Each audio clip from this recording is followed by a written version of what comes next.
I want to say, just reminding us about, and then I didn't get to talk about the phenomenalism essay, and there's 2 points I want to make about that. So the first, remind you about the looks talk. There, the thing I'd like everybody to keep in mind is the idea that what Sellars has a superb analysis of is what you're doing when you say that something merely looks a certain way. And the question of how that's related to what you're saying when you do that, not so much. And the relation between those is complicated. And in general, I wanted to say that general topic isn't one that we have a good conceptual apparatus for talking about in general. That is the relation between what's said about what you're doing in saying something in a pragmatic meta-language and what you're saying when you say what somebody says in a semantic meta-language. And the looks talk case is just the first time we'll see this. It's going to loom large in the discussion of modality as well. I mentioned that one of the things that enforces a distinction between an account of force and an account of content, if you think of the pragmatic meta-vocabulary account of the use as on the side of force, it's Frege's term, Kraft, the pragmatic significance of a speech act on the one hand and the content on the other, is that typically embedding an expression inside a larger expression strips the force off, and all there is the contribution that the content of the embedded expression makes to the content of the larger expression. We talked about the Frege-Geach test in this way. And I'd just like to remind you in that connection that it seems like the Sellars analysis of looks talk extends to embedded uses of looks, at least third-person attributions of looks talk. So if I say the tie merely looked green to John, that's ambiguous between John having said the tie looks green, withholding an endorsement himself, and I'm attributing that withholding of endorsement to him, or him having said the tie is green, and I'm the one who knows that it's blue, and so it merely looked green to him. I'm the one who's withholding the endorsement. Now exactly how that's an account, I want to say, of what I'm doing in ascribing this expression to John. On the other hand, the looks does occur embedded there, so it's a complicated situation. Second point, just at the end we were talking about Sellars' discussion of epistemological foundationalism in the wake of his critique of the myth of the given. And here the fundamental point was that non-inferential reports don't form a semantically autonomous stratum of the language. You couldn't have a language that consisted entirely of non-inferential reports. There have to be also inferential uses of these expressions. You have to be able to use them as premises in inferences to what would be then inferential applications of things. And indeed, you have to be able to make those same claims as the conclusions of inference, so that I need to know, even though I could report that the apple is red, I might also infer that from a report that it was crimson. So that in order to be conceptually contentful, Sellars' argument is they have to be involved on both sides of language-language moves. So particular occurrences can be elicited non-inferentially, but there isn't a language game you could play, though you played no other, that involved no inferential moves. It was all non-inferential. And here's the thing to remember, that's true no matter what you're reporting, whether I'm reporting red apples in the environment or reporting how things look to me. My phenomenal experiences. It doesn't matter what they're reports of. There isn't a semantically autonomous stratum of language that consists just of reports. That's a pragmatic argument. It's saying, look, these uses, the contents of these things, those are non-inferentially acquired contents, aren't autonomous because of this fact about the use, that you couldn't just use expressions non-inferentially. So I think Sellars doesn't make as much as he should of this sort of two-stage argument. First, here's a claim about non-inferential reports in general. They also have to be involved in inferences. And then second move, applying that even to the case of reporting inner occurrences. The foundationalist point was then, as long as you don't make epistemological claims that depend on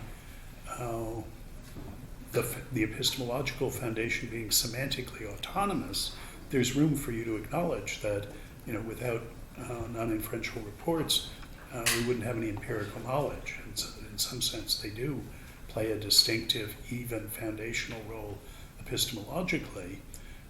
It's just that you can't think of that epistemological foundation as something that consists, that is all the concepts you grasp and all the judgments you can make independently of your being able to make risky inferential moves from it. Just a clarificatory question about the modal force of the could, what sort of language there could and couldn't be. When Sellars says that there couldn't be a language that consisted just of non-inferential reports, that doesn't mean like an actual instantiation of the language, does it? Or is that like in itself in a modal space? I mean, I think he's making a claim in what in the early stuff he called the pure pragmatics of all possible empirical languages. That was the way he conceived philosophy in that Realism in the New Way of Words essay. And so I think he's, the modalities on the outside. He's saying it's not possible to have a language in use, an empirical language in use that consists entirely of these non-inferential reports. And that's not due to any contingencies about our embodiment or our sort of finite sensory capacities or anything like that. It's because of the conceptual content of the concept, conceptual content, really. Yeah. Okay, third point, very briefly about the methodological behaviorism. So this is behaviorism, but without semantic instrumentalism, without instrumentalism about theoretical entities. I should have said semantic instrumentalism. It's without instrumentalism, behaviorism without instrumentalism about theoretical entities. So it's behaviorism that you say, look, when we're talking about our mental and psychological lives, we are talking about our behavior. That's the empirical source and target of our discussion. He's distinguishing, remember, important for him, and I think just conceptually important, between Rileyan states, and which are largely dispositional, and Jonesian episodes, thoughts and sense impressions. And the thought was, well, the Rileyan episodes are okay by any behaviorist account, which is not the same thing as to say you can give an adequate account of them in behaviorist terms, just a behaviorist is not going to complain about beliefs, desires, intentions, and so on. They'll give a Rileyan sort of account of them. But it's open to a behaviorist who isn't an instrumentalist about theoretical entities to understand those inner episodes as theoretical postulates, as postulated in order to make sense of and explain behavior. And I pointed out that Sellars overcomes the air of paradox about that. Cartesian pensées, thoughts, which include sense impressions for Descartes, are not only paradigmatically observable, but obligatorily observable. They're transparent to us, incorrigible, no inference is necessary or maybe possible about them. But he gives a deflationary account of that incorrigibility in the account of looks talk that I take to be complemented and completed by Rorty's account of incorrigibility as a social structure of authority. And I suggested that a further complementation and completion is the Gareth Evans account of the difference between concepts of observables and secondary quality concepts, which again is a deflationary, sort of behavioristically acceptable account of that. So that's all by way of just quick reminder of some high points from last time. I didn't get to the phenomenalism essay, and though I think this is a very important essay, he buries the punchline in it. It's hard to read it and see sort of what it's all about. So I want to say what the main punchline is, and then point out another just very nice move that he makes along the way. Both of these I see as complementing the arguments in empiricism and the philosophy of mind. So the first one is another anti-foundationalist argument, which is actually independent of the anti-foundationalist argument in EPM, but the two of them are much stronger together than either of them is by itself. So he's thinking about a phenomenalist construction of a phenomenalist account of the intelligibility of objective empirical concepts like red and apple as applied to things in the outside world. So we could think of the phenomenalist semantic project as constructing those objective empirical concepts entirely out of phenomenal concepts. This is explaining how, from a phenomenalist point of view, we could so much as grasp these concepts. And then, if we've reconstructed the concepts that way, then there's room for an epistemological project, foundationalist project, the thought is, that would start with justification of the application of phenomenal concepts and move on to the justification of empirical ones.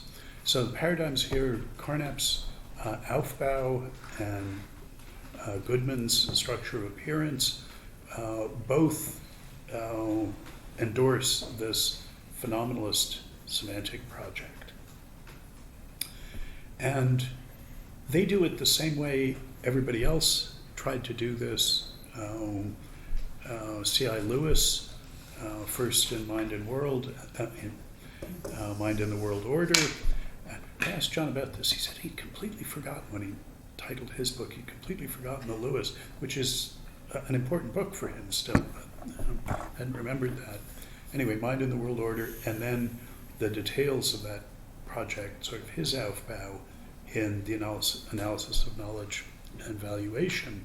The only strategy anybody has is a subjunctive strategy, is to understand the notion of objective empirical objects and properties in terms of what you would experience if. So the objective concepts apply even when no one's experiencing them. You say, well, the apple is still there when we all leave the kitchen and no one's looking at it. And we also say that the apple, even when we are looking at it, has unexperienced features. It has an interior, it has a backside. that are not currently being experienced. And the subjunctive strategy says, well, to talk about that, what makes that notion intelligible, the notion of unexperienced empirical features, is the idea that you would experience them if you turned it around or went in the kitchen when nobody was there. This is something like the only straw floating. It's the only idea anybody's had about how to construct these objective concepts out of the phenomenal ones. It's what Berkeley does. In many ways, it's what Hume does. So for classical phenomenalism as well as 20th century phenomenalism, this has been the strategy. And Sellars takes this head on, but the thing that I think he buries is that he does this in a counterfactual mode. He says, look, I've argued in EPM that these phenomenal concepts are not semantically autonomous. They don't constitute a set of concepts that could, even in principle, be all the concepts that you grasp. So this project is, from my point of view, broken back to begin with. The whole idea that you would learn something by constructing the objective concepts from purely phenomenal ones, this is a non-starter because I've described how the phenomenal ones not only come as part of a package that has to have objective empirical ones in it, but actually the parasitism, the semantic parasitism, runs from the objective concepts to the phenomenal ones, not the other way around. But here he argues counterfactually. Suppose that weren't true. Suppose I agree, for the sake of argument, that we can treat phenomenal concepts as a semantically and pragmatically autonomous stratum of language. Suppose I give that to you. Even so, the subjunctive strategy won't work. And so the phenomenalist project cannot be brought off. So this is the piece of the puzzle that he adds. And my thought is, insofar as this is a good argument, there's really these two stakes that he's driving through the heart of a phenomenalist semantic and epistemological project, and so that kind of foundationalism. And his argument is this. You're going to formulate the content of the objective empirical concept, say red apple, as an infinite set of subjunctive conditionals. That's exactly the way C.I. Lewis explicitly does it in Analysis of Knowledge and Valuation. He describes terminating judgments about what I'm experiencing right now, and conditionals connecting experiences. Those are terminating judgments. But to say what the apple is red, or even I'm seeing a red apple, consists in, you got to think of an infinite set of these subjunctive conditionals relating phenomenal experiences, because all the things you're committing yourself to when you say there really is a red apple there, about what you would experience under sort of an infinite variety of circumstances. And Sellars says, okay, you're thinking of these subjunctive conditionals. I'll give you that the consequence of these conditionals are entirely in phenomenal vocabulary. But now let's focus on the antecedents. Either the antecedents can be formulated entirely in phenomenal vocabulary, or you have to use objective vocabulary in order to formulate them. So let's look, you think of this as a Sellarsian fork, let's look at these two alternatives. If you have to use objective vocabulary, you can get true subjunctive conditionals about your experience. These are subjunctive conditionals like, if I were to cut the apple in half, objectively, if I were to do that, cut it in half, I would see the white pulpy interior and not just I would experience whitely and not just redly in it. If I were to walk around the apple or pick it up and turn it around, if I were to go into the kitchen, then I would see. He says, those are all true. I mean, you can find true subjunctive conditionals like that, but you've given away the store on the phenomenalist semantic project because you've appealed to objective concepts in your reduction that was supposed to reduce objective concepts to phenomenal ones. So, okay, it must be that we want the other horn of the dilemma. So we say, well, then we're going to formulate our subjunctive conditionals entirely in phenomenal vocabulary, the antecedents as well as the consequence. So these are going to be conditionals like, if I seem to go into the kitchen, I will see the apple.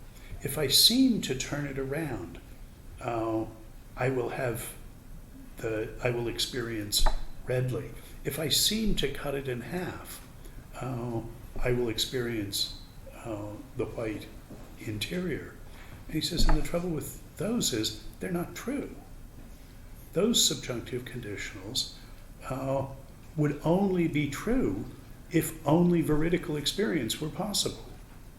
If it's possible for you to make mistakes, have illusions, hallucinate, dream, if any of those things are possible, then there aren't true subjunctive conditionals about what would happen if you seem to experience the turning of the apple, that you would seem to see the back. Well, maybe not. Maybe your seeming to see is in a dream sequence.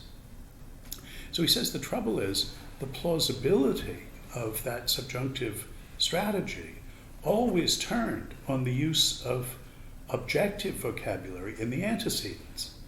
And if you look at C.I. Lewis, if you look at his terminating conditionals, an infinite set of which is a non-terminating, expresses the content of a non-terminating judgment, they're all things like, if I were to walk out the door, if I were to stand on the other side of my desk, they're all in objective vocabulary. And so they're just pointing out that that's not good enough for this project. So you can have true subjunctive conditionals, but only if you use objective vocabulary in the antecedents. If you restrict yourself to phenomenal vocabulary in the antecedents, the conditionals just aren't true. So in either case, even if we assume that phenomenal vocabulary is semantically autonomous, you still can't use the subjunctive strategy in order to construct objective contents from it. So as I say, this is, I think, the punchline of that phenomenalism essay, and it's complementary to the argument in EPM, because it's saying, all right, even if you don't give me that argument, even if I concede the semantic autonomy of phenomenal experiential vocabulary, still this subjunctive strategy, it isn't going to work. So, what are you going to do? So, I mean, I wish that he had, after he'd written this essay, written one in which he put these two together and said, look, this is a double-barrel challenge to this program. I mean, you might think that we did learn this lesson, and after all, there aren't any phenomenalists anymore. Well, there aren't many, but some of them are prominent contemporary programs.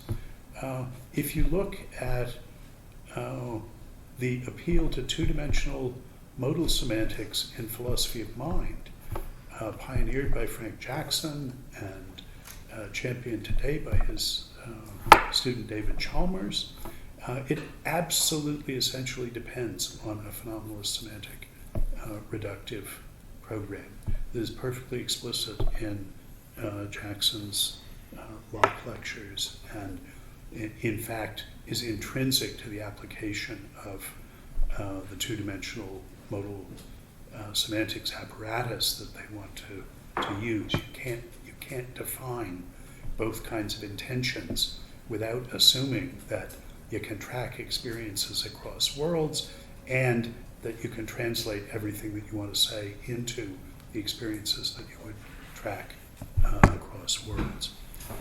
I'm waving my hands here, but I have a extended discussion of these chapters of Jackson. If you like, I could put it on the website. So there still are sort of prominent phenomenalists. There's no philosophical view ever really dies, but I think this one should. Anyway, these two arguments are really pretty powerful. Anybody want to say anything about that? Where are those? Your discussion of those? Never. Oh, okay. It's just seminar notes. Okay. But, as Al. Okay, cool. It'd be good if somebody told that story sometime, but it ain't going to be me in print. Okay. Second point, and this is in many ways a minor point. It would be easy to lose this in the phenomenalism essay because he makes a lot of points like this. But again, I think this is a very nice confirmation of now the story in the myth of Jones that he tells. And this is one of the myriad of distinctions and diagnoses and so on that sort of make up the surface of the phenomenalism essay. He says, look, there's a picture, the phenomenalist picture, of the world as, my phrase not his, painted in secondary qualities, of what we experience as just being experienced surfaces of things. But he says now, this notion of the phenomenological surface of something, the thing that a phenomenalist says is all you can literally experience, everything else you've got to understand in terms of your experience of these surfaces, he says, is actually a running together of two quite different notions. And here you might think of the diagnosis in section 7 of EPM of the notion of inner episode as a running together of two different notions. In that case, he thinks both of them are perfectly intelligible on their own. Here he thinks these are quite different notions, only one of which is really okay. And the first is the ordinary idea that things have surfaces, and that in some sense, that's what we see.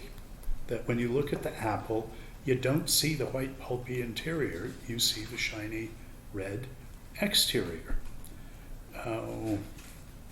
And you don't see the back of the apple, you see the facing surface of it.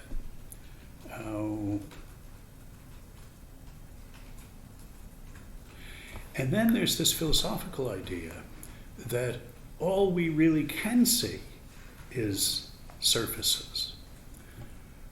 This idea is, even if you cut the apple open, you won't really be seeing a non-surface interior of the apple. All you can see is a different surface.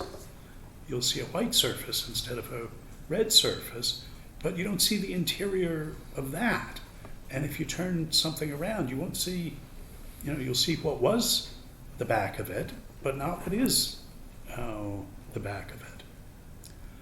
And Sellars points out these are different in that, in the ordinary sense of the surface, when I peel the apple, I can look at the back of the surface that I was looking at.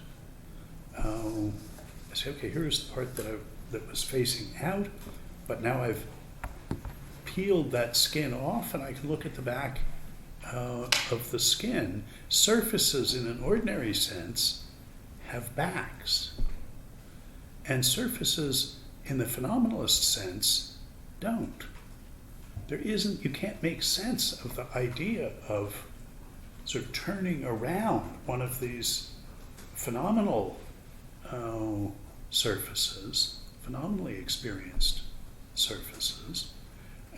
It sort of surfaces all the way down, and he's saying, notice what peculiar items these are. It sort of sounds like you know what we're talking about because you think of the surface as like the skin of the apple. But then you realize that they're ontologically peculiar in being essentially one-sided, not in a Mobius band sort of way, that the very notion of the back of one of these surfaces doesn't make any sense.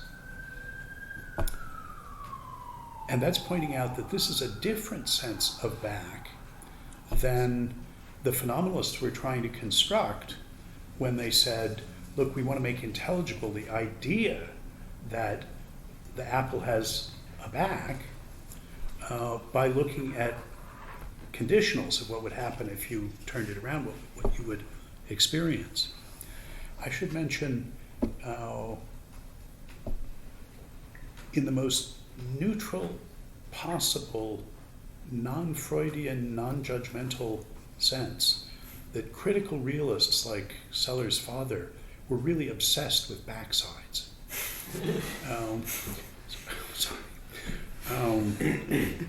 But these surfaces aren't those. What has backsides in that sense is objective things, and these surfaces are backless. Now, is that notion even intelligible? Well, where did we get it? It seems like the phenomenalist understands this, and now Sellars is going to explain where this idea comes from.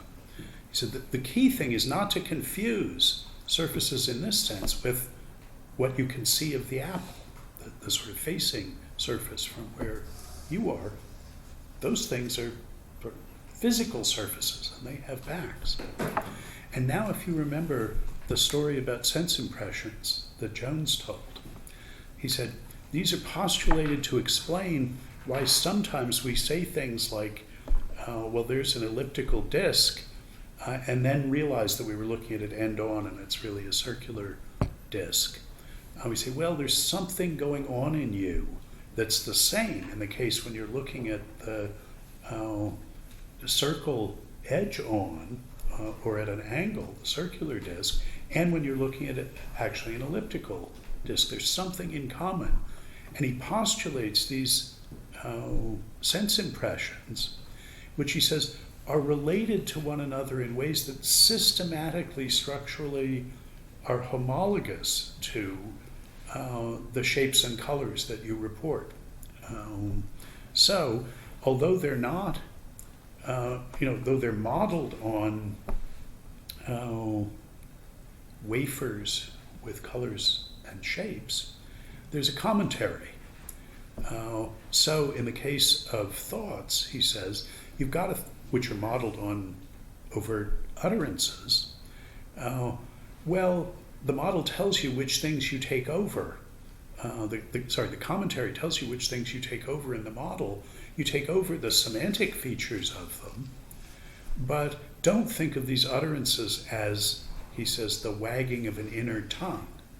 That is, don't think that because you have to have vocal cords and a tongue in order to make the utterance, that you have to take that feature of overt utterances over into the model. The commentary tells you which features you do and which you don't. And what it tells you for sense impressions is these things are not red and green, but they have features that stand to each other as red and green. He says red star and green star, no doubt ultimately these are neurophysiological states, and one can't be both red star and green star, just as they can't be red and green. And if one is crimson star, it follows that it's red star, just as for crimson and red, and similarly for the relations among the shapes. But knowing that something is red star doesn't tell you whether it's square star, it's compatible with its being circular star. The commentary tells you which features you take over into the model. And he says, and one of the features you don't take over in the model of sense impressions, which are modeled on wafers, red triangular wafers, one feature you don't take over is the back. That doesn't serve any purpose in the postulation that you have. There isn't a back star analogous, related to these other things, in the way there are, vertex and star and side star for the red triangle. So, in fact, it's not puzzling that these things are backless, even though no physical thing could be. That's just a reflection of which features of the model have been carried over, according to the commentary, to the story that you're telling. And no explanatory work would be done by the backs of these things, so you don't postulate anything about those. Well, I think this is a good story about how that notion of a backless surface could be so much as intelligible.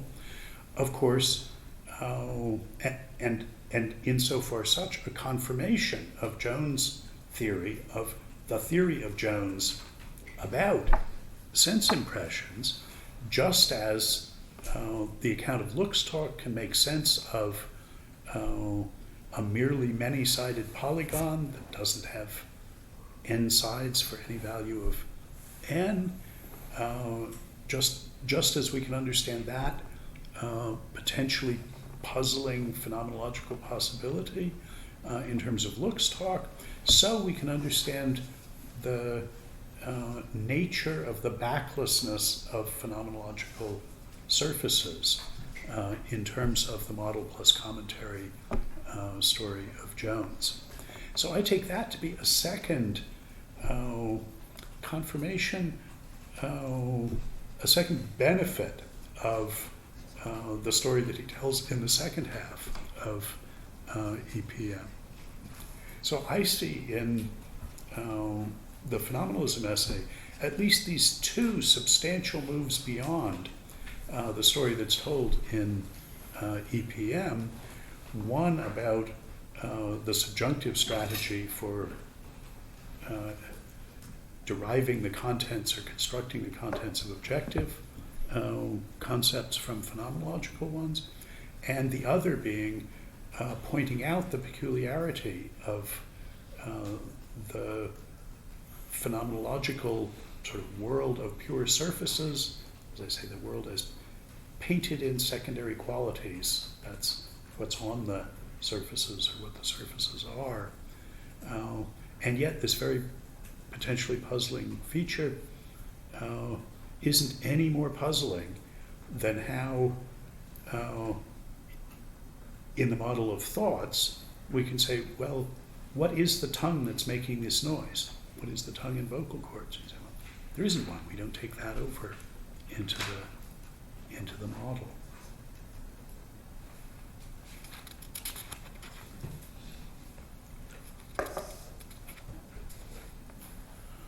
Okay.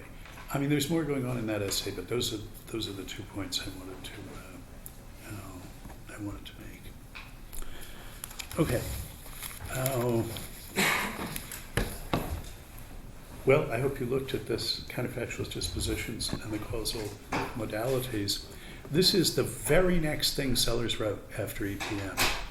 It was published in 57 in the Minnesota Studies, that was sort of the home journal of the Minnesota department where he was. In 56 he published EPM there, and in 57 he published this. It was possible to publish this basically only in the House Journal, because Sellars was not at this point capable of writing a 25-page paper, and by and large you couldn't publish then, and to a significant extent it's still true, something that's 80 or 100 pages long, but it was the House Journal, and they said this is important, and they did. They shouldn't have, in some sense. It's a first draft of a superb paper, and he should have borne down and taken the time and written that paper.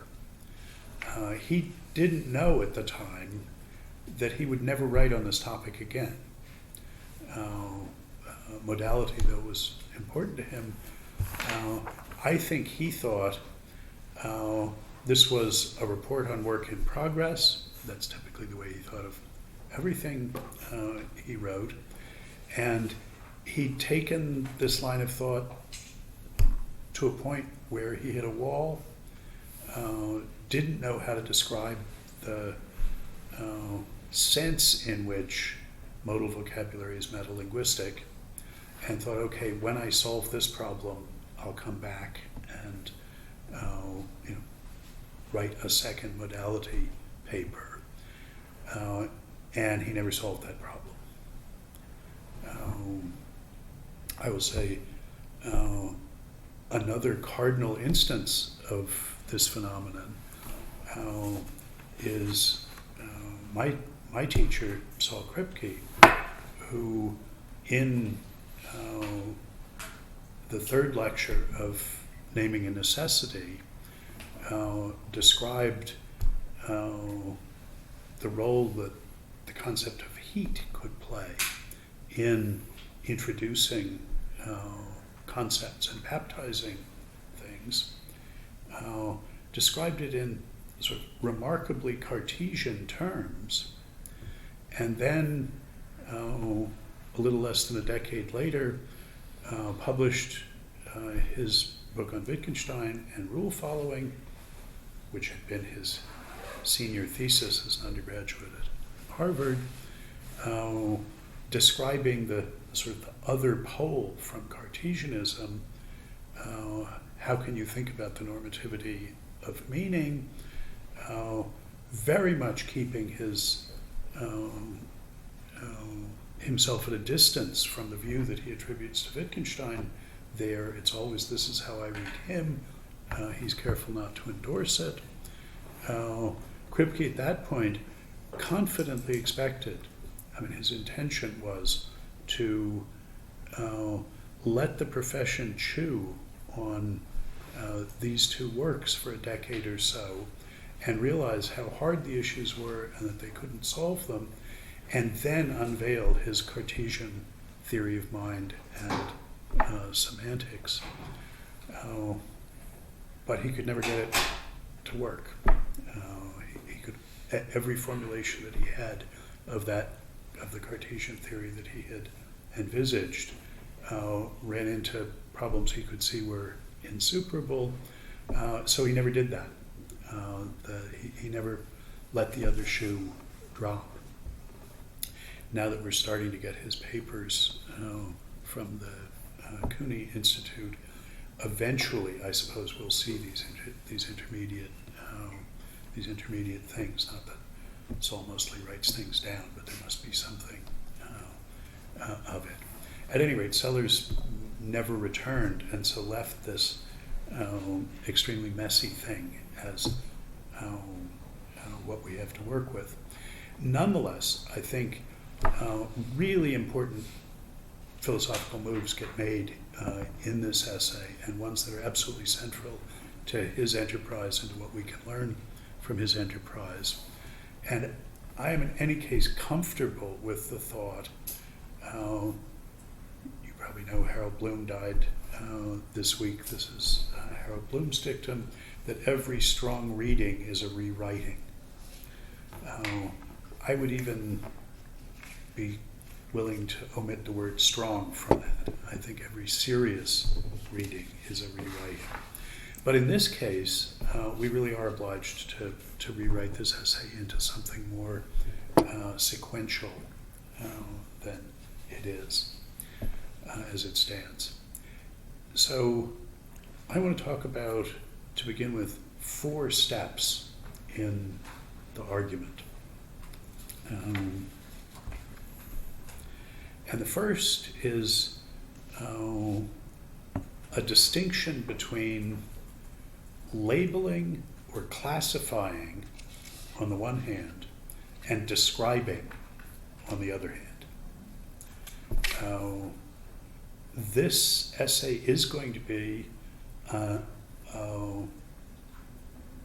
inter alia a diatribe against descriptivism, treating all the uses of the language on the model of describing. And we've seen that theme before, but unlike the earlier appearances of it, he's going to tell us what he means by describing here. So that distinction between labeling or classifying on the one hand and describing on the other, that's the first move. The second move is a view about the relation between describing and explaining. And that is that they're 2 sides of one coin. That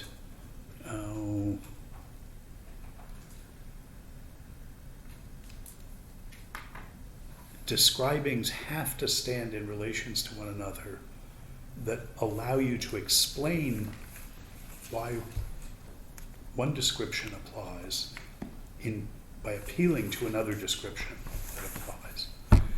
The slogan on the excerpts that I've made from this essay and distributed here is that the descriptive and explanatory resources of the language advance hand in hand.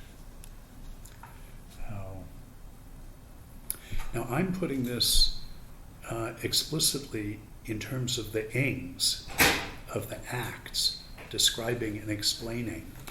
And I think that's the level at which the argument really is conducted, though that is at the level of the use of the language, the use of an empirical language.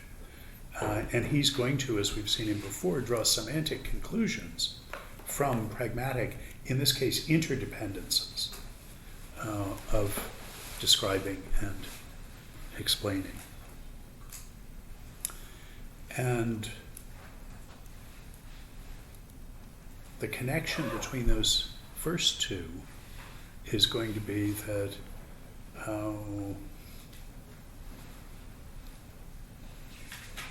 the slogan about the difference between labeling and describing is that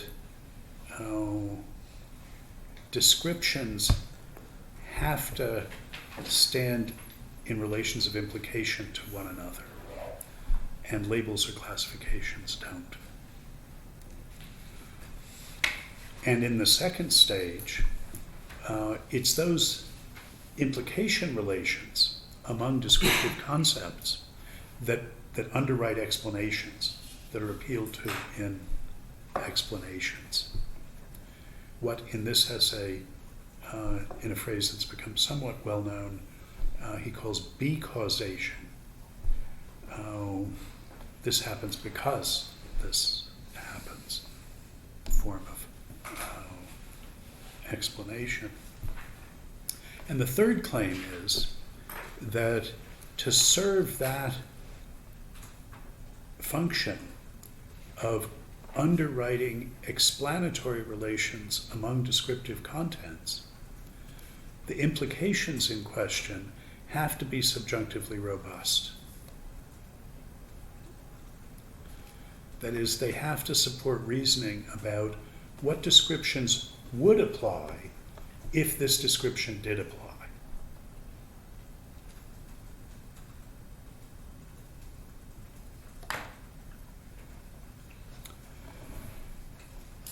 And then, fourth claim,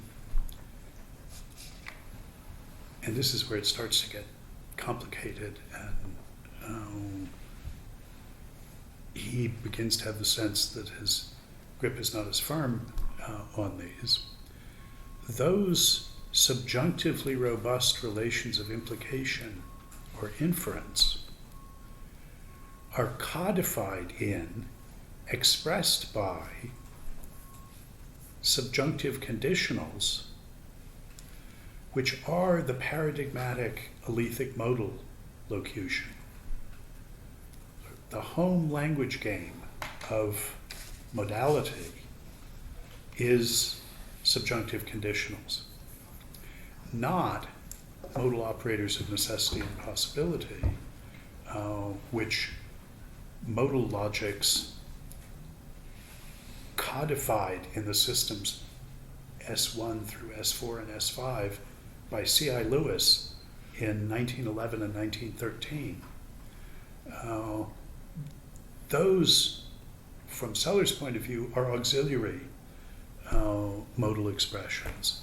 They can be used to formulate subjunctive conditionals, but the subjunctive mood, would or would have, that's the most fundamental modal expression.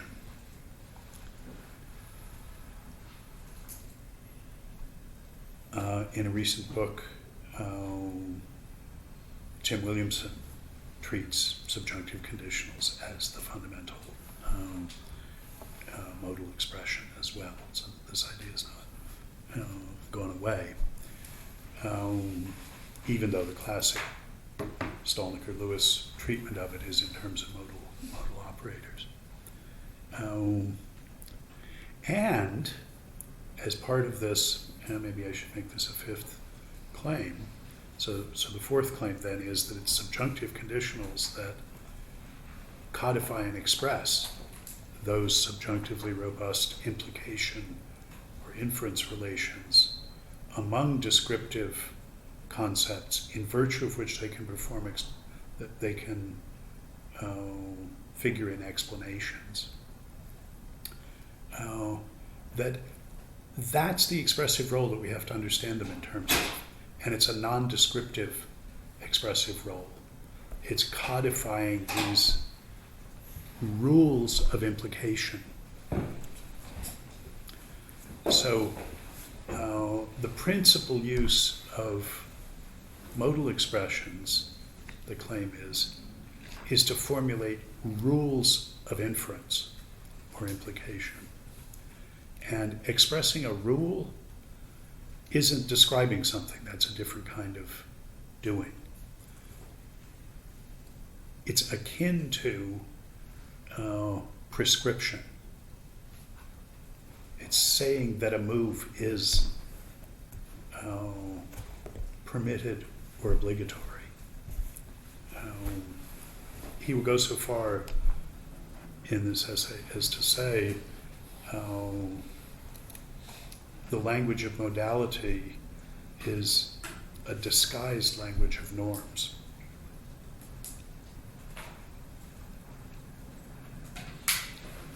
And his understanding of that expressive function, that non-descriptive expressive function, is following the lesson he learned from Carnap, broadly metalinguistic.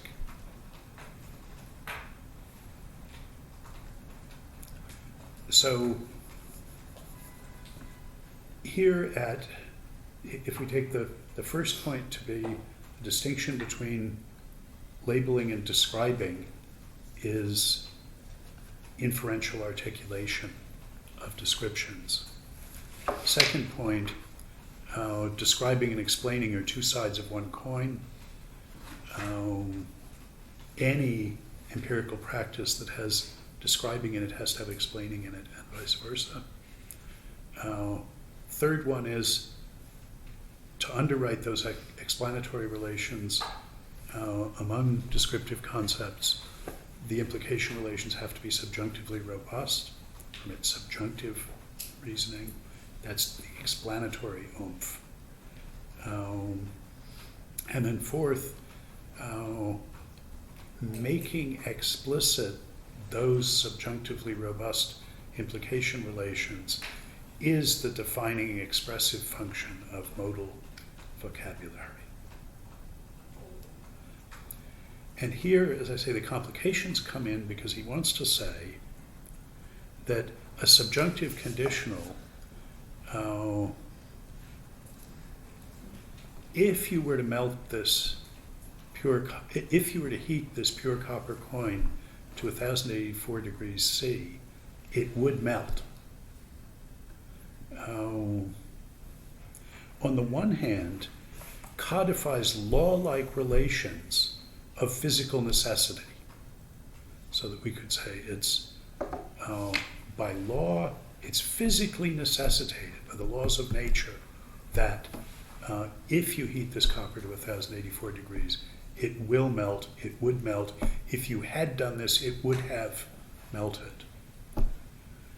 So in one sense, that's what these subjunctive conditionals codify and express, is these modal relations, these law-like relations of physical necessity between objective properties. But in another sense, what they express is rules of inference. What they express is the goodness of the inference from describing something as copper and melted to 1084 degrees to drawing the conclusion that it melts. And the question is, what's the relation between those two expressive roles? And it'll come as no surprise to you at this point that my view is the second one is an account of what you're doing when you assert this subjunctive conditional. What you're doing when you do that is endorsing the inference from the antecedent to the conclusion as subjunctively robust. It's not just that it's good right here, but you can change a lot of other stuff around and it'll still be good. Whereas what you're saying when you assert that subjunctive conditional is that there's a law-like connection, a connection of physical necessity between heating copper to 1084 degrees C and its melting.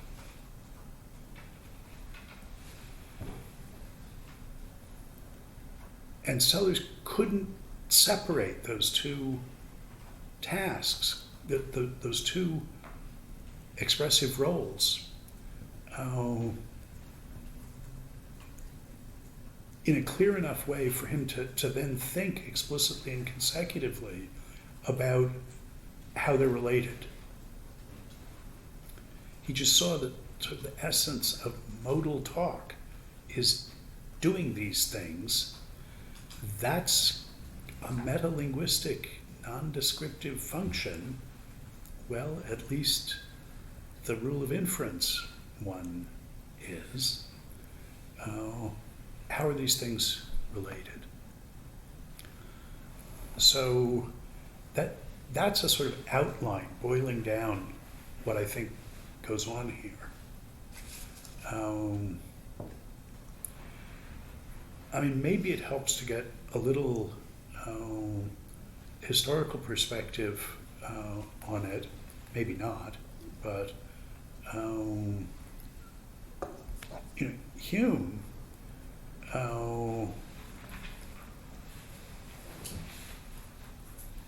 with the best will in the world, couldn't find anything in his empirical experience that underwrote not the making of a descriptive claim, the coin is made of copper, the apple is red, but rules relating those claims. He couldn't find anything corresponding to the lawfulness of the connection between the temperature of the copper and its behavior as melting. It was of a different kind than the connection between the apple being crimson and it's being red, a relation of ideas. He said, okay, I get that. But this was an empirical one. You need to go out in the world to find this. But the rulishness of it, the difference between mere regularity and lawfulness, he couldn't find.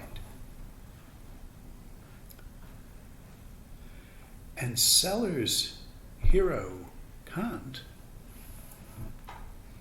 says, well, there are besides the concepts whose principal expressive role it is to describe empirical goings-on, there's rules whose principal expressive job it is to make explicit features of the framework that makes describing possible.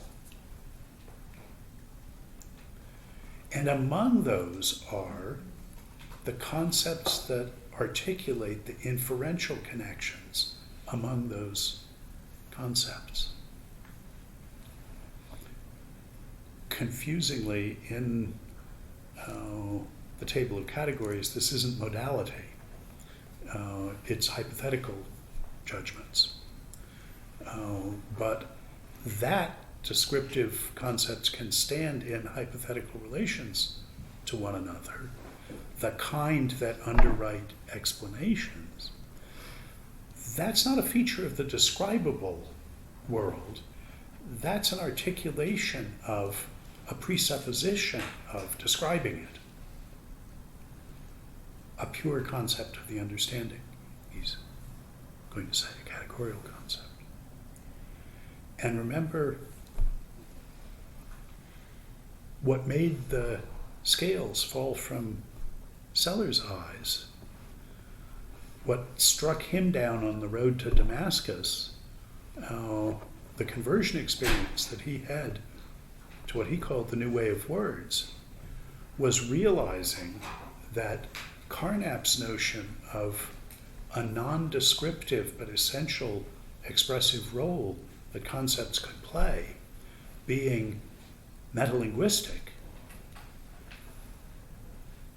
was a ripe candidate for being a contemporary mid-Twensen descendant and version of those Kantian pure concepts of the understanding. And this essay is his trying to make that thought work, that Kantian thought work, for what's expressed by modal expressions, just what Kant, what was at the center of Kant's theoretical thought. Okay. So I hope that sketch is sort of clear how the sort of large claims fit together.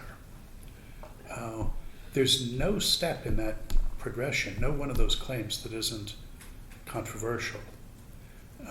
So what I want to do is sort of look in more detail, unpack those, and see why you might think they're true.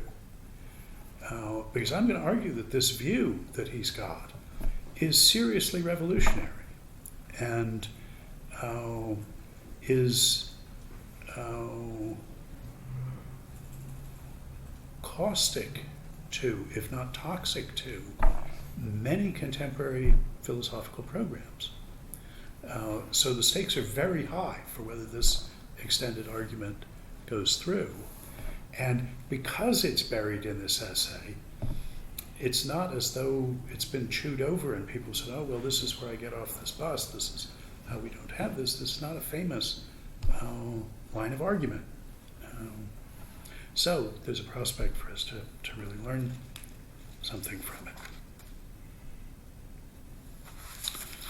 Let me talk about the labels and descriptions part.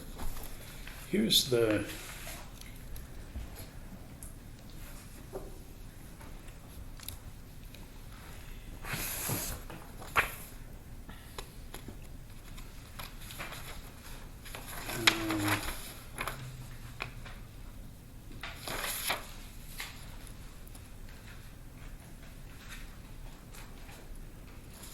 yeah. So passage 2, once the tautology, the world is described by descriptive concepts, is freed from the idea that the business of all non-logical concepts is to describe, the way is clear to an ungrudging recognition that many expressions which empiricists have relegated to second-class citizenship in discourse are not inferior, they're just different. So this is a rejection of descriptivism, thought of as the view that the function of language is to describe, represent, or picture how things are. He's talking about description here, but talk about representation or picturing in the Tractarian sense is equally in the target area of his attack. Indeed, the reason he thinks the Tractatus was so important is that it gave an account of the expressive role of some concepts that were not to picture, namely the logical concepts. That was the breakthrough in the Tractatus, to say don't put the logical concepts into a box with the descriptive representational picturing concepts, the ones whose job it is to picture how things are. So don't, logical atomists, look for your negative facts and your conditional facts and so on. That's to misunderstand the significance of the occurrence of not or if then in a sentence, to think it must be picturing some feature of the world. No, the function of those words is to put the pictures together in a particular way. And this, of course, was an inspiration for Carnap as well. I think both, I'm not going to elaborate on this now, but I think both of them thought logic was too special here. And the new, neither Sellars nor Carnap thought, oh, and then logical vocabulary must be in some sense metalinguistic too. And I think they should have thought that there's a big category that, well, it's the Kantian categories. And of course, Kant himself didn't think that logical vocabulary went in that, were pure categories, pure concepts of the understanding. But I would like to argue in propria persona that what goes for modal vocabulary goes for logical vocabulary, indeed that modal vocabulary is logical vocabulary. But all the parties to the debates we're talking about now treat logic as off in a separate category. That's why when Sellars talks about descriptivists who think the only legitimate function that language can perform is describing, there's always this asterisk, well, no, we've learned that that's not true of logical vocabulary, but everything else. And that was certainly the view of the Vienna Circle. And then in passage 4, which I'll point out is 30 sections later on in the essay than that first passage that I read, and makes in one paragraph 2 of the points that I separated. Although describing and explaining are distinguishable, they're also in an important sense inseparable. That was one of the moves. It's only because the expressions in terms of which we describe objects locate these objects in a space of implications that they describe at all rather than merely label. And then again, going back to the other point, the descriptive and explanatory resources of the language advance hand in hand. Now, sort of a number of the points that I was separating are all being put together here. This is what a good rewriting of this, I think, would separate them. Let me address this distinction between labeling and describing. And it's important to keep in mind the paraphrase of label that I suggested, classify. Because the view that he's opposing here was absolutely universal, at least until Kant. And Kant himself couldn't entirely get past it. And that was to think that the principal defining function of concepts is to classify things, for things to fall under them. This is still the central idea of model theoretic semantics, is to think in terms of extensions. To be semantically contentful is to have an extension. So things fall under it. You can classify them as it. But I think Sellars is making a good choice in talking first about labels. And saying, let's think about the difference between labeling something and describing it. So,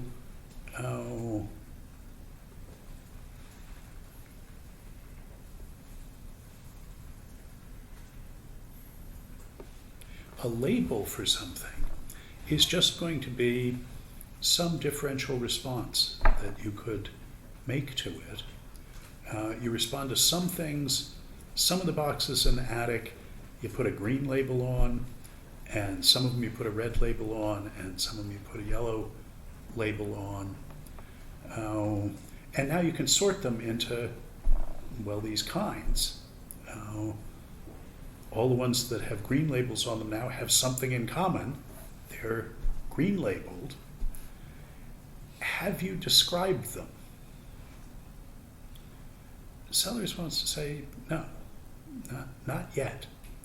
You've distinguished them by the labels. You have classified them. They're now in these three groups, but you haven't described them. And the way to see that is to ask, well, what have you described them as?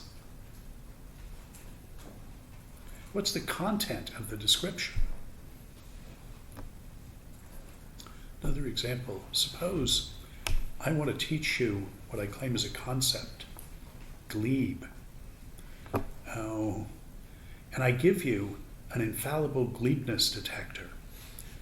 Looks like a flashlight. You aim it at something, and a light goes on if it's glebe. And it turns out that the doorknob is glebe, but the blackboard isn't.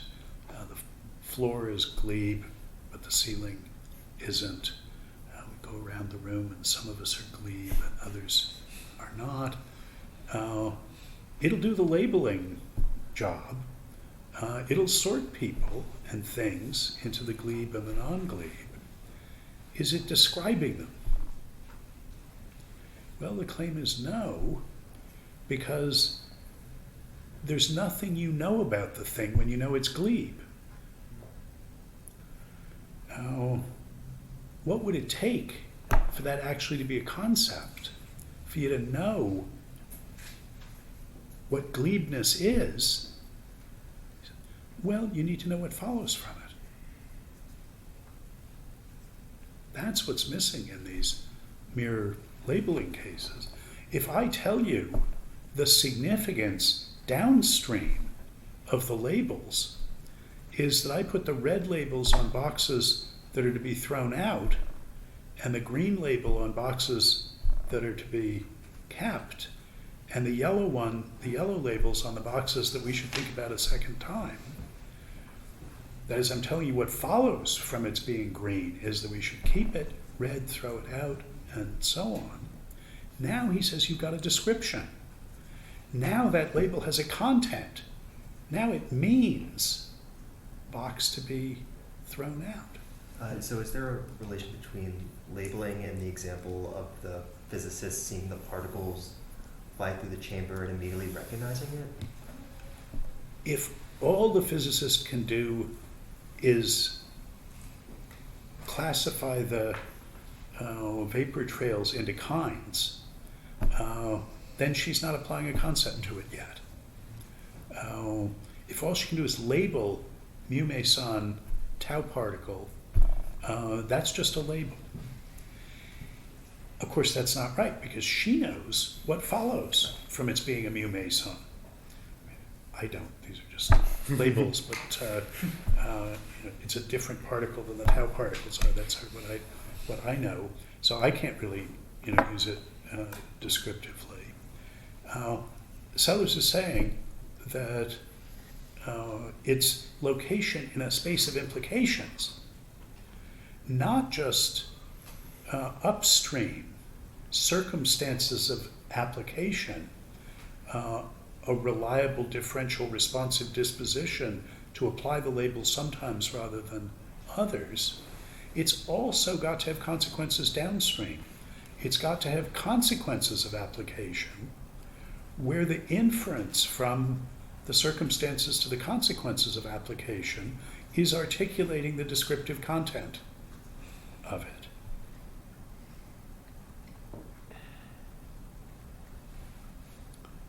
So labels, even labels that have norms associated with their application, are not yet descriptive concepts. Applying those, even if it's correct to apply it in some cases and not in others, you still haven't described it until you've said what the consequences of its being appropriately so called are. Now, among the people who don't make this distinction are most contemporary psychologists and computer scientists, who, because a paradigm of concept use in developmental psychology and when people are writing programs to be concept manipulators, they think, well, if we start with a set of microfeatures such that some things have this microfeature and other things don't, it just divides into those things, then to be a concept user is to be able to combine them and recognize Boolean combinations of those microfeatures.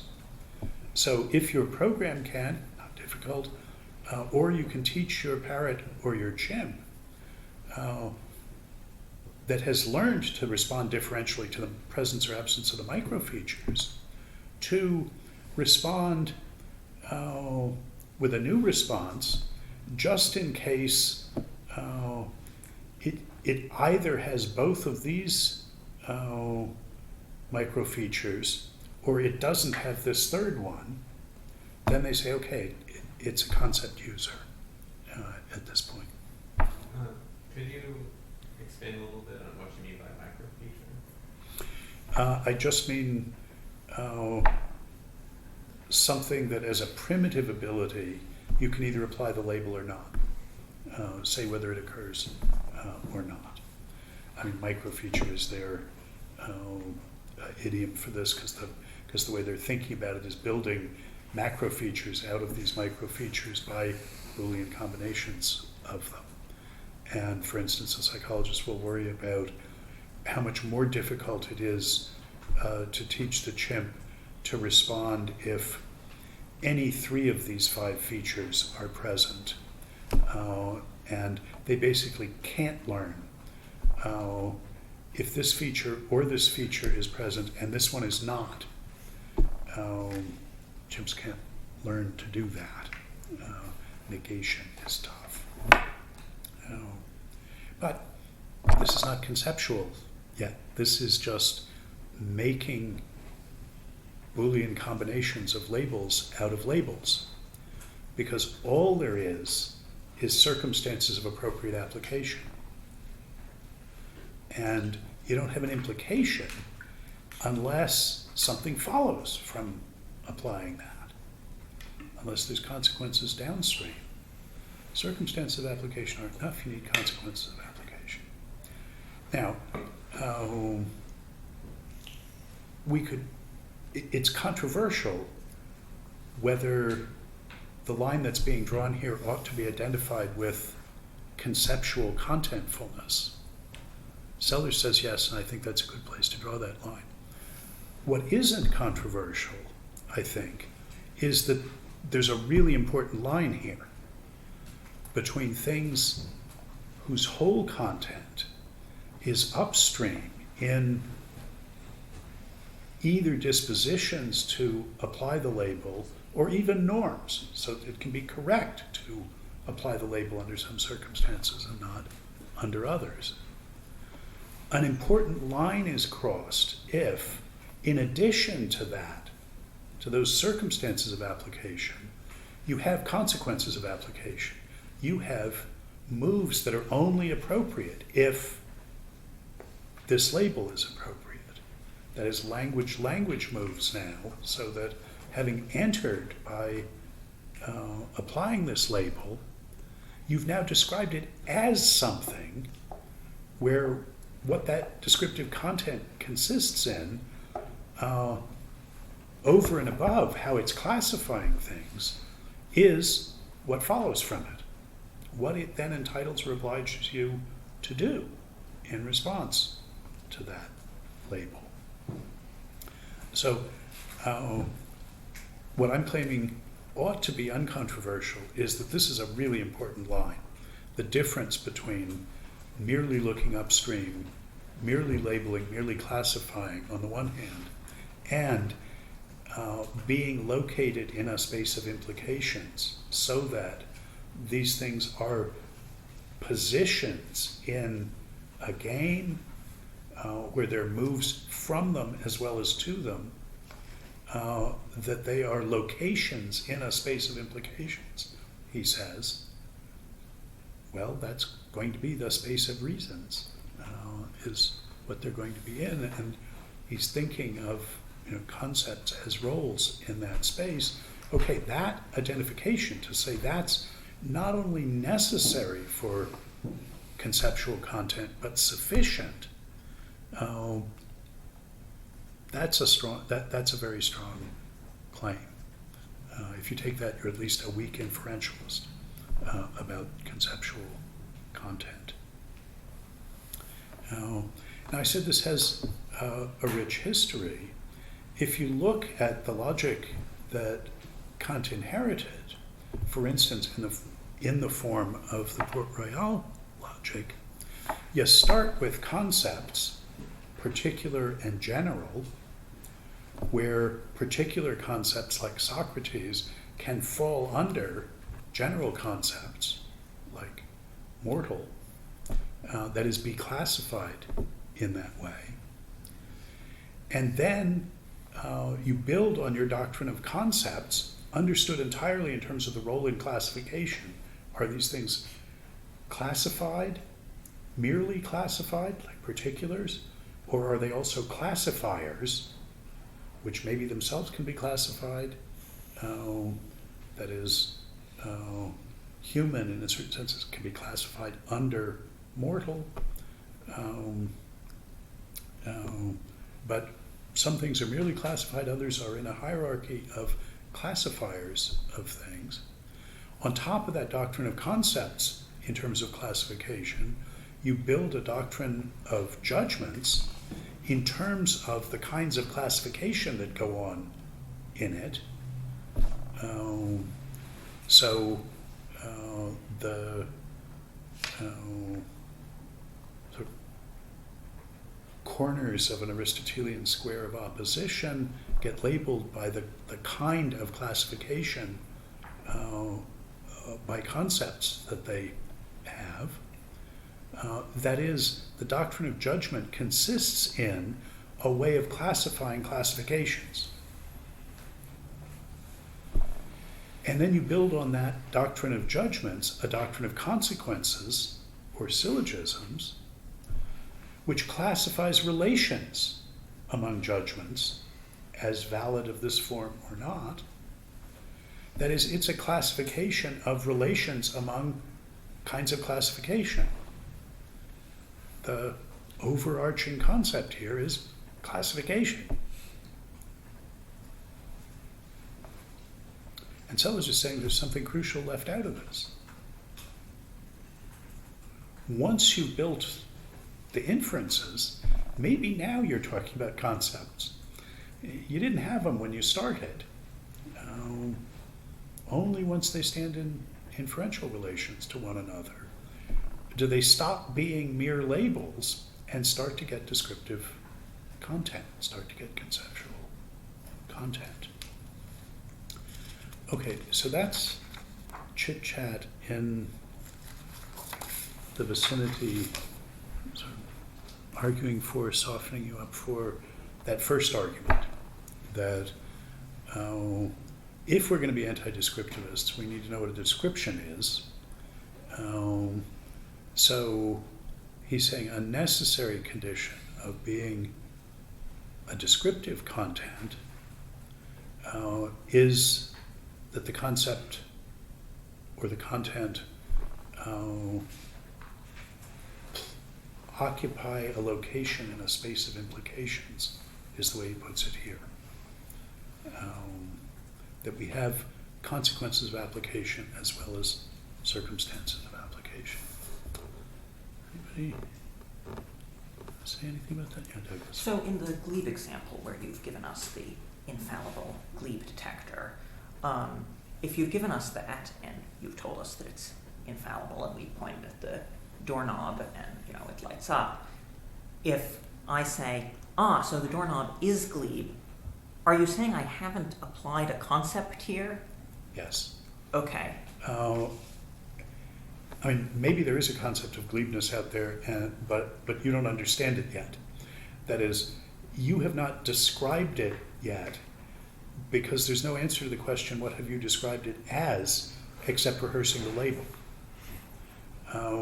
To fill that in would be to say, and glebe things are valuable, sinful, useful.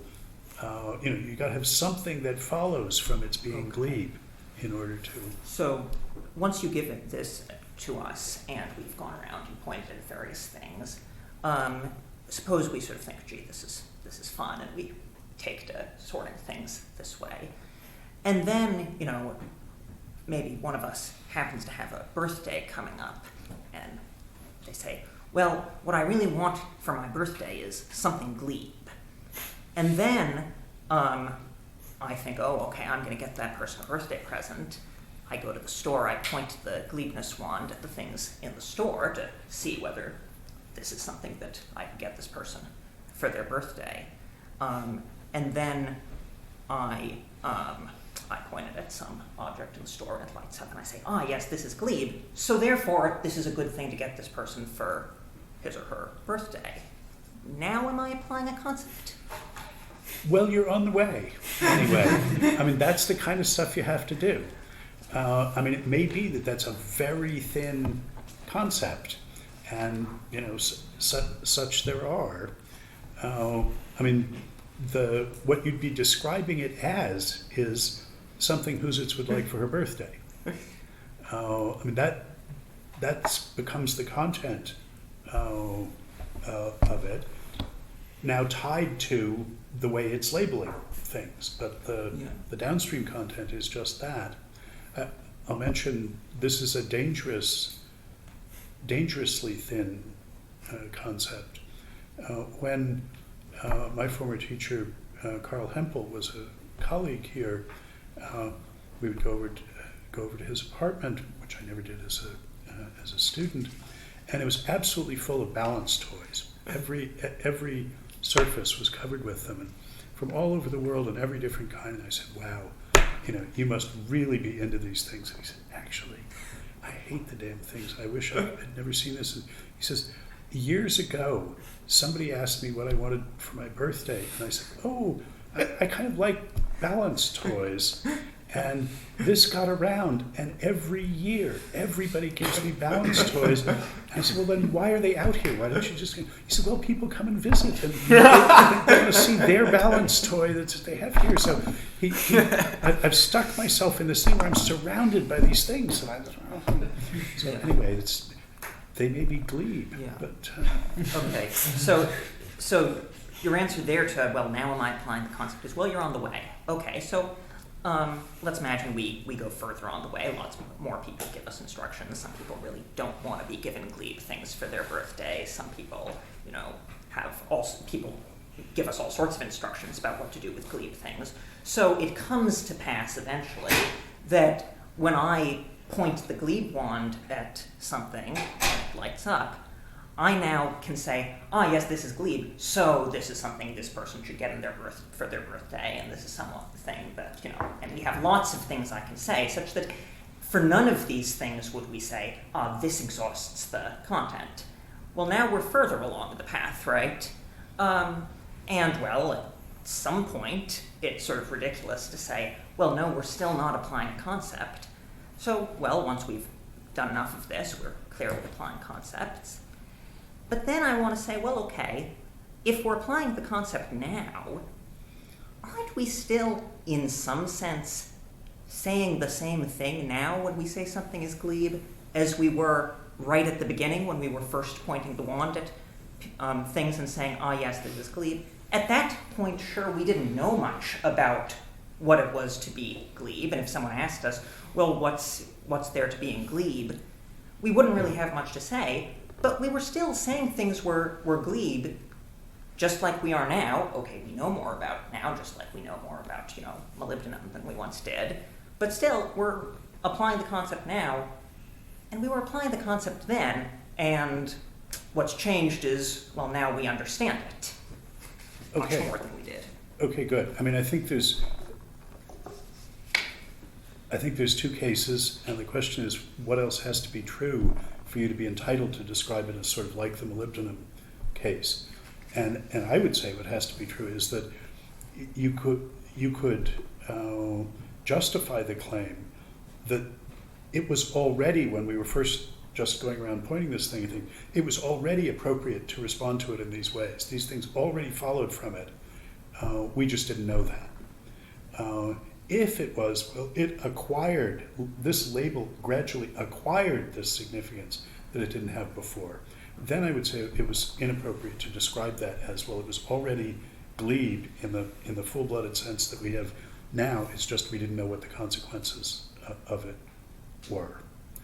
I mean, maybe this is a case like that when in the 40s people built the first electron microscopes and wanted to patent them. The patent office said, well, what is it for? And they said, well, it magnifies 3 orders of magnitude more than the finest optical instrument. See, here's a picture of such and such. He said, well, why should we think that this is a magnification of anything? It produces pictures, we can see that, but you're claiming that it's a magnification. What's your evidence for that? What they needed was something that you could see with both of them, and there wasn't anything like that. Now, it already was the case that, yes, they were right that it was doing this, but there was no way to sort of justify that claim. Okay, good. So now, in my example, so suppose that we first, when we first got the glebe wand right at the beginning, Ryan pointed it at John McDowell, and it turned out John McDowell was glebe, but the rest of us didn't know that. Only Ryan knew that. And at some point, years later, once we have a great deal of understanding of what it is for something to be glebe, the question comes up, well, gee, is John Glebe? We need to know that for some reason. And Ryan says, oh, yes, he is. I know that. I pointed the wand at him years ago, and I saw then that he was Glebe. Well, it seems like what he has to have seen to be the case then, when he first pointed the wand at John, is that John was Glebe, and what that means is the same thing we mean now when we say John is. Okay, I mean, I think this has right? interestingly come around to being an instance of what Sellars discusses in EPM about the child who can just respond, Yeah. that was green, okay, I learned to say this is green. The child did not see that it was green back then. And it would be incorrect for Ryan to say now, oh, I saw that it was glebe then. What he can say is, I saw that this label applied, and now we know that the applicability of this label means that such and such. And that's where the child gets, once she actually gets the concept. And she had to go through this earlier stage, but it's incorrect to say of her that she was aware, so much as aware of green things in the sapient, in the sense of sapience of, it's looking green to her. So according to this view, our normal use of words like green somewhat is, in some specific cases, obscures the real structure of the concepts, because prima facie we aren't really able to discern if someone is using no concept, a thin concept, or a real concept. This is a way of answering the question, sort of, what's the difference between me and the parrot when the parrot, let's say we've trained to say, rock, that's red, when and only when there's something visibly red there. And the difference is that when I say that's red, under the same circumstances, let's say, I'm undertaking a commitment. I'm taking up a stance in the space of implications, in the space of reasons. I'm committing myself to what follows. And furthermore, I can do that in part because I know what follows. I know that that's incompatible with its being green, that it follows from its being crimson, that if it's a stoplight, it means, if it's a traffic light, it means you should stop, and so on. That's what the parrot doesn't have. It's got the RDRDs. It can apply the label. But not describe. It can be a measuring device. The needle on the meter isn't describing there being a voltage of 3 volts. It is responding differentially, but only somebody who has the concept of 3 volts can actually do that bit of it. Yeah, so I have like a demarcation question. So let's say you give me the wand and you don't tell me what it is to be complete, but I can figure out which things are. And I go to, let's say I go to a population of organisms that look like us, but they have this inborn ability to detect glebe things. And not only that, but they also, whenever they see something glebe, their eyes get really wide, like that. And so now I know something that follows from it, and not only that, but it follows from it in a counterfactually robust way. And so I have a lot of things I can say about it, but yeah, no, so I'm wondering, it seems like still I don't know what it is to be glebe. Right, I mean, follows from can't just be responds differentially to. I mean, if you're attributing it, you're making an inference from its being glebe to the wide-eyedness of the person. Mm-hmm. But that move is not an implication of it. It's just another link in a chain of reliably covarying events. Well, so I guess, yeah, so for that organism, I mean, they can have the concept or they might not. But for me, I can, okay, so I point the wand at something, say that my mug is glebe. So I point at it like, oh, that's glebe. I I go on to infer that if I were to present this mug to one of these Mhm. organisms, their eyes would get wide. Well, I mean, I think that's like Douglas's case. You're beginning to get inferential articulation. And I mean, if the point is, well, we're not going to find a bright line where we say there's enough and now there's a concept here, I'm perfectly comfortable with that consequence.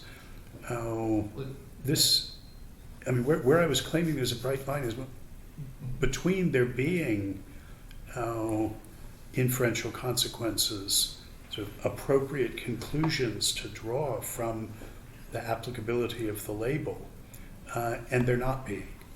So, I mean, it gets worse than the parrots. I mean, a chunk of iron will reliably rust in wet environments and not in dry environments. It's responding differentially. We can think of its rusting or non-rusting response as labeling or classifying its environments. And this is the kind of thing that led people in the classificatory tradition to on a slippery slope toward panpsychism. You say, well, it's not very smart, it's true, but it is classifying, and classifying is, what intellectual activity consists in. Well, so my point is a little different. I'm not really looking for a line. What my thought is that even if you add as much information as you need to get full-blooded, robust conceptual activity, maybe there's a variety of different populations that react in various different ways when presented with glebe things. So I've got a cornucopia of different inferences I can make about glebeness downstream. It still seems like I haven't really grasped what it is to be glebe. Yeah, I mean, I think that's just a matter of the fact that the conclusions you can come to, aren't connecting to anything else that you know or understand. So you've got this sort of island here, and yeah, well, something about how you're describing it. It's just that description isn't of any use to you in any of your reasoning with concepts outside of it. Okay. So in any case where you have a conceptual island where could be something else, like if the inferences you make downstream of something's being glebe don't connect to anything else, you haven't, whatever conceptual activity you've got going isn't an understanding of what it is to be glebe. I mean, here it seems to me there's room for sort of a low pragmatic judgment about sort of how useful it is to draw the boundaries this way. I mean, the place where there really are sort of isolated islands of concepts are sort of unpopular bits of mathematics where somebody introduced this concept, and it's sort of explored within this small circle, but nobody's shown anything about connecting it to any structures that other mathematicians care about. And we say, well, yeah, you've got some concepts here, but they're of very little interest because of this lack of connection.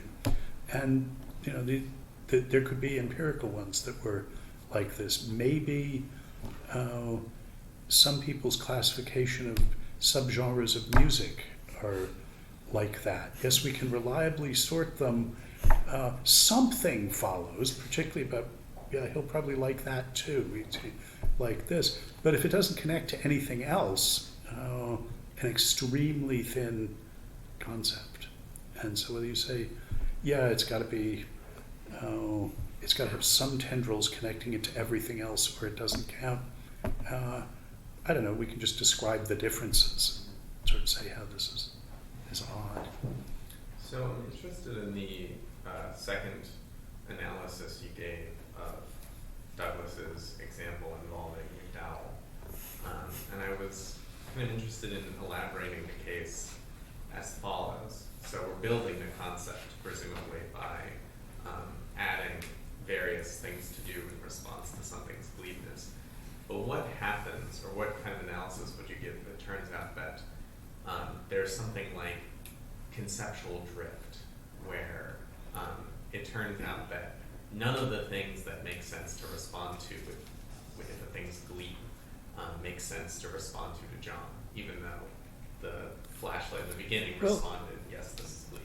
Look, this happens all the time. You've got different circumstances of appropriate application, and now we're talking about adding different consequences.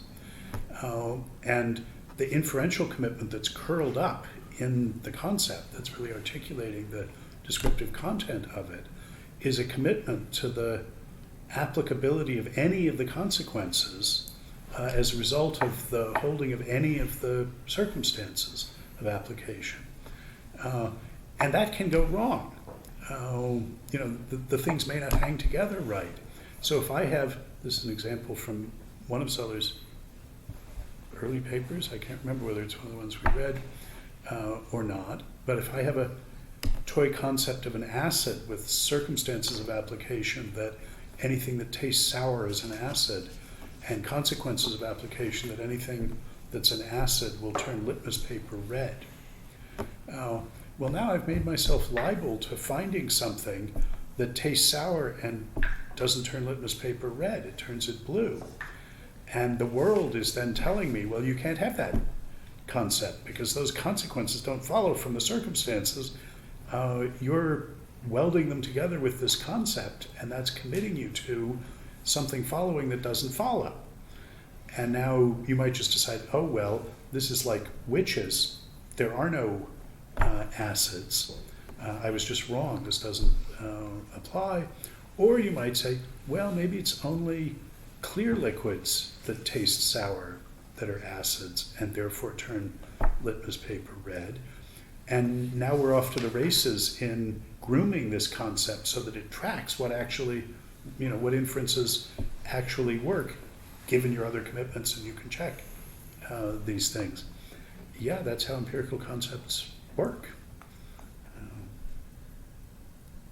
Yeah, I was just gonna jump on the glebe train. Maybe turn the knob a little bit. So I'm wondering about a case. So suppose we're a bunch of scientists, and we know what it is for someone to be glebe, something to be glebe, and we don't feel like going out and doing this field work ourselves because it's kind of boring. But we need to know, for some forest, which of the plants in it are glebe.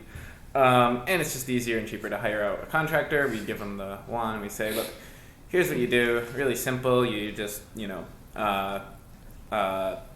point at all the things in the forest, mark down which things are glebe, and then you send it off to our associates with a report of the things that are glebe in this forest. And so this guy does this. He has no idea what it is to be glebe. He just does the wand and sends the report off. And then the company to whom he sends the reports get back to him, and they said, look, you said this thing was glebe, but we, burned it on, turned it, whatever consequence. It was supposed to be good to eat if it was yeah, glebe, sure, and it wasn't. So what's the deal? You made a mistake.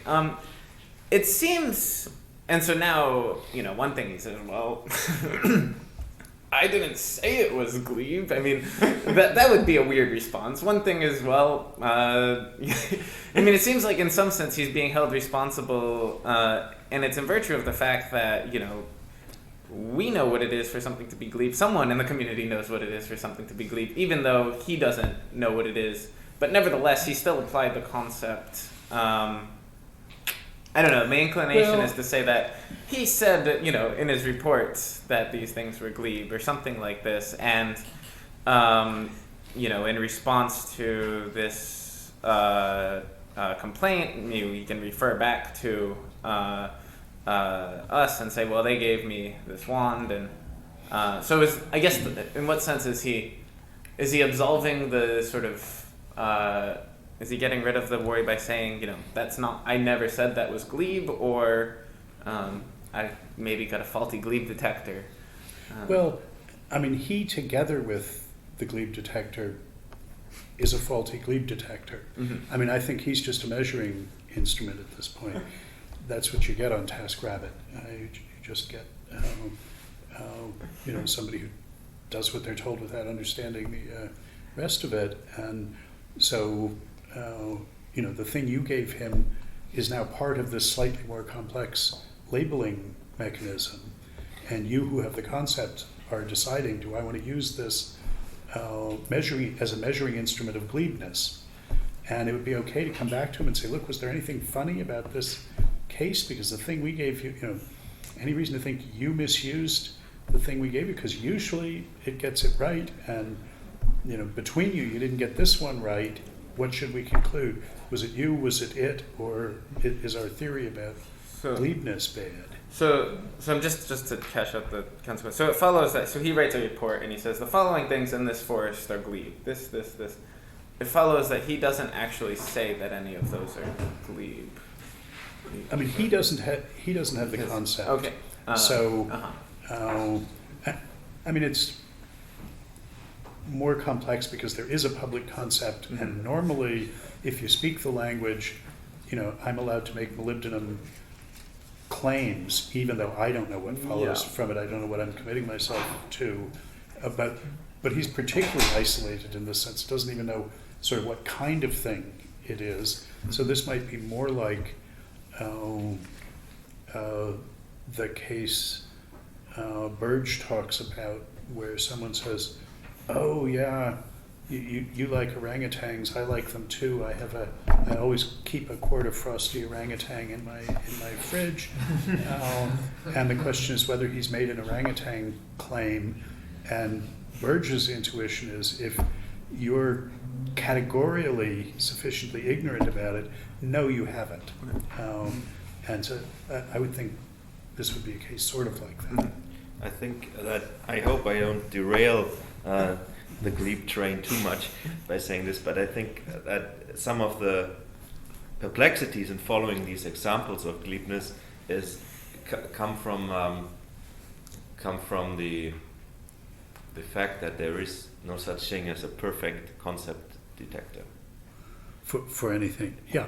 And I think we could, if we put our minds to it, we could lead this ad absurdum. We could we could find examples where the whole thing doesn't make sense anymore.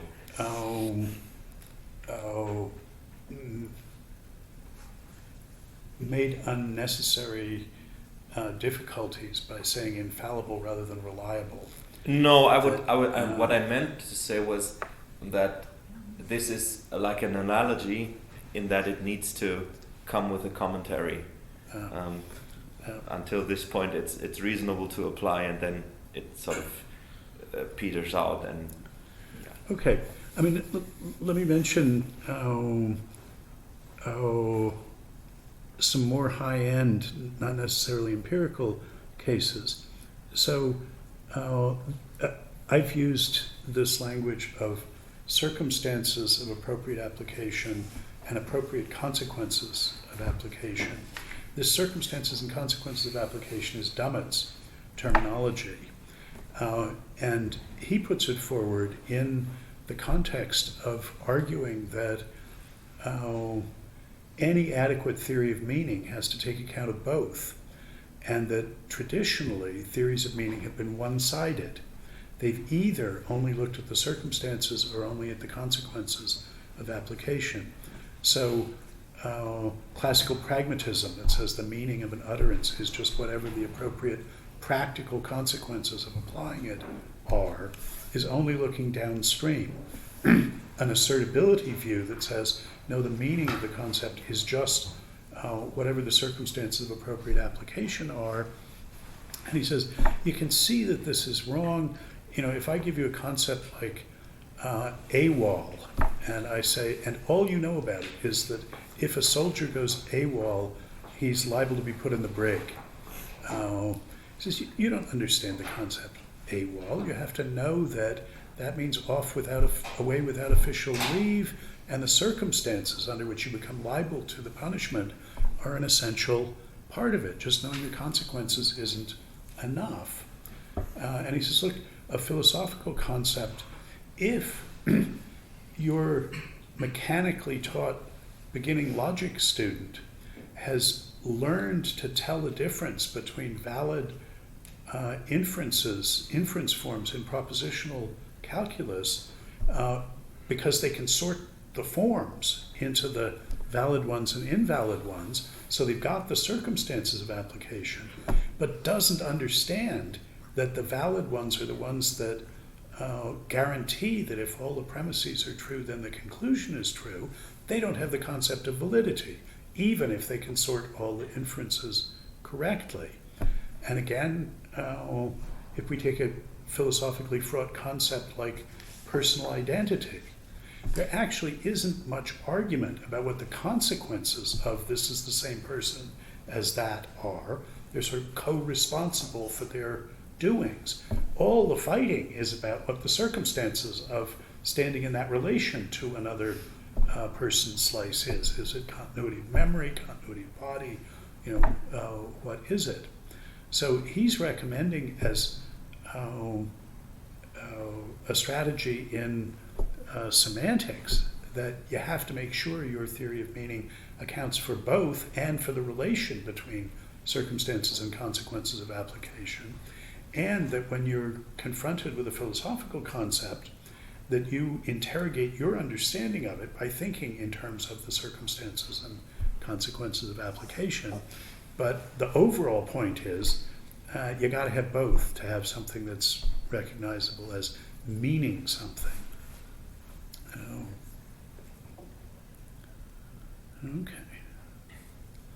So I'm claiming at least a line is crossed when the label, which has circumstances of application, comes to have inferential consequences of application, that is, for the applicability of other labels. That's the kind of connection that begins to articulate content for it. Now, the next claim is that description and explanation advance hand in hand. That you couldn't have, it's not intelligible that there be a practice that consists just in describing, but where you never explain the applicability of one description by appeal to the applicability of another one. And he's thinking of that as being really a paraphrase of that first point, that explanation just is a matter of making these inferential moves from one description to another. Either downstream, I've found myself entitled to this one description that it's copper and it's at 1084 degrees C, and so I draw the conclusion that it's melting, or I make the claim that it's melting and you ask me to justify that, and I appeal to its being copper and its being at 1084 degrees. In each case, I'm saying this description applies because this other description applies. That's fundamentally explanation. He said justification,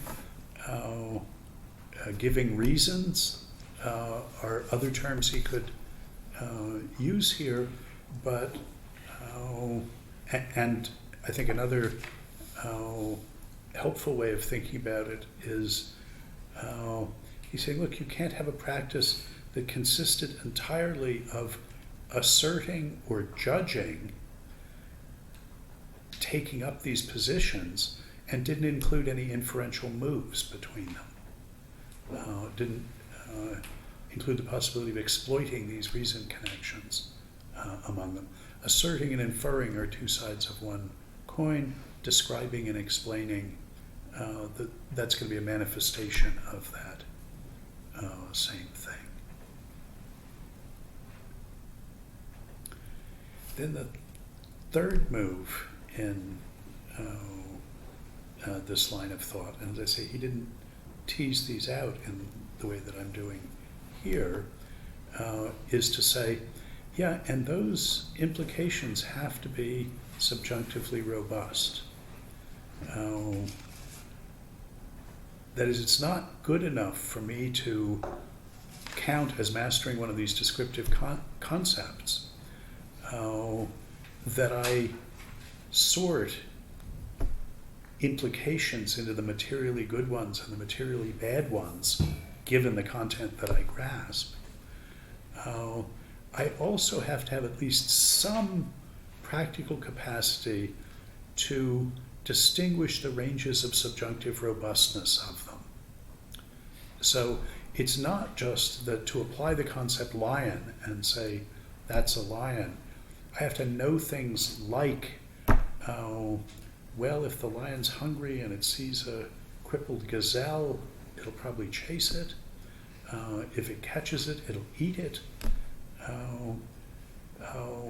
I mean, not those particular things, but if I don't know things like that about lions, I don't know enough about its position in the space of implications to count as mastering it.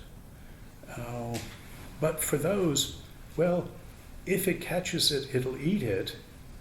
I have to have some sense that there's a difference between circumstances like it's being struck by lightning that would infirm that inference, and circumstances like it's being Thursday rather than Wednesday that wouldn't make any difference to it.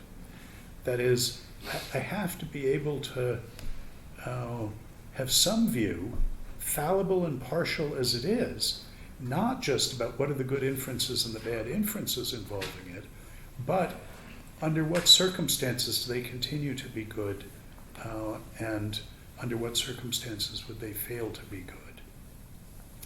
And here, this is actually a topic that was discussed in medieval philosophy by Abelard. He wondered about the intelligibility of what he called, well, it was conditionals he cared about, hic et nunc, ones that are only good right here and right now. That is, that have no range of subjunctive robustness. You say, look, Q follows from P, but if anything at all were different, it wouldn't. If you change anything, that would no longer follow. And the line that he's pushing, Abelard was willing to consider them as a limiting degenerate case, but the concern that he had was that in endorsing an inference or an implication, paradigmatically by asserting a conditional,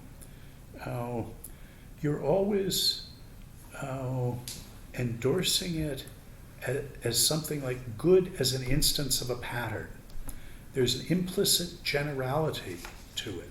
I'm using the language that Ryle uses in his classic article, If, So, and Because, which is 50 or 51, I think. Sellars certainly would have. Well, we know Sellars knew it because that's the essay in which he uses the phrase inference ticket, which Sellars uses here. And Ryle there argues that in endorsing an inference, there's always an implicit generality to it. And one of the examples he gives is, if I say, today's Wednesday, so tomorrow will be Thursday, although there's no sort of quantifier in that, there is an implicit generality. That's not just true now. The inference from today being Wednesday to tomorrow being Thursday, that's good as an instance of a pattern.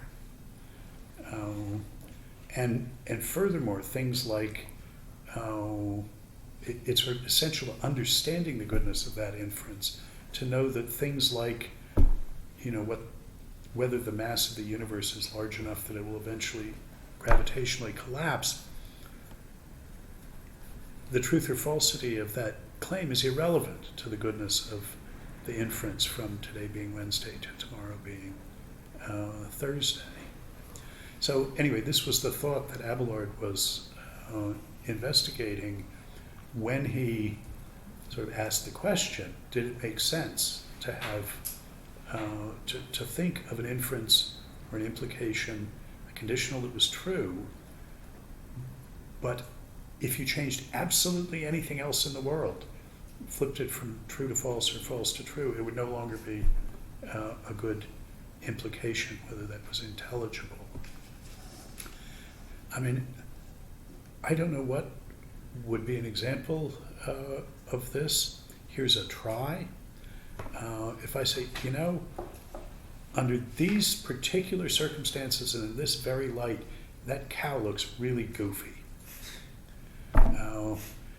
And it seems to me, so I'm drawing an inference from sort of these circumstances to the goofiness of the cow. I'm endorsing that. And maybe it's so that I say, look, I don't know what that depends on. It might be that if this were Friday, it wouldn't, because it turns on my mood, and I'd be in a different mood. Or, you know, for all I know, if things changed on a different continent, the cow wouldn't look goofy. You know, I just don't know what it is. You say no. Well, why could you? Of course, whatever, you know, someone stands up in, I don't know, Siberia or whatever. How is that going to affect? How could you say that were that to happen, maybe this cow wouldn't look goofy? To me right now. Yeah. Well, listen, you know, well, I don't have any mechanism in mind, but so I mean, this is, you know, I'm entirely with you on this. It just sort of shows how hard it is to make intelligible the idea of a hic et nunc good implication. On the other hand, exactly what is the argument for the generality of it? I mean, Sellars has a fair amount to say about this. It's because of the relation between description and explanation. And it's because explanation requires you can only explicitly state a finite number of premises to your, you know, to go in the antecedent of the conditional. So there's going to be a whole lot of stuff that you're not talking about, and you've got to have a view about which of that stuff matters, even though you can't put it in there. I mean, people used to believe, maybe some people still do, that you could deal with that by saying, well, ceteris paribus, if these conditions hold, then this conclusion obtains. But I think it's sort of clear that the function of the ceteris paribus clause isn't to magically remove this feature of the implication. It's just to acknowledge that, well, there's some things you could change that would infirm this inference, and there's others that you could change that wouldn't. The idea that you could, even in principle, specify all of those, well, is extremely implausible. So, I mean, I think it is possible to argue that the very notion of these implication relations between descriptive contents includes them having a range of subjunctive robustness. And just as you have to have a fallible and incomplete, perhaps, sorting of the material implications that are good and the ones that aren't, so for each of those you've got to have some sense that there's a difference between the auxiliary hypotheses, which if you threw them in, would infirm the inference, and the ones that wouldn't. And that's really what he needs for this claim about ranges of subjunctive robustness. Okay. Well, why don't we take 15 minutes? I'll call it 10 after, and come back at 25 after, and look at the next stages of this.